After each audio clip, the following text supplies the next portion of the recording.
Hello and welcome. In this video I'll show you how to toggle your touchpad on your ASUS ExpertBook. So first, do your own research and read the markings, or just look at them and look which one of them looks like a touchpad.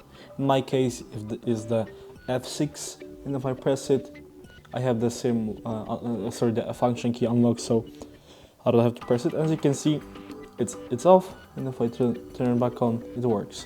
You can also access the touchpad by going to your settings, or searching for touchpad settings, and here you can also toggle it off or on depending on your preference. I'm using a separate mouse, so this didn't affect me.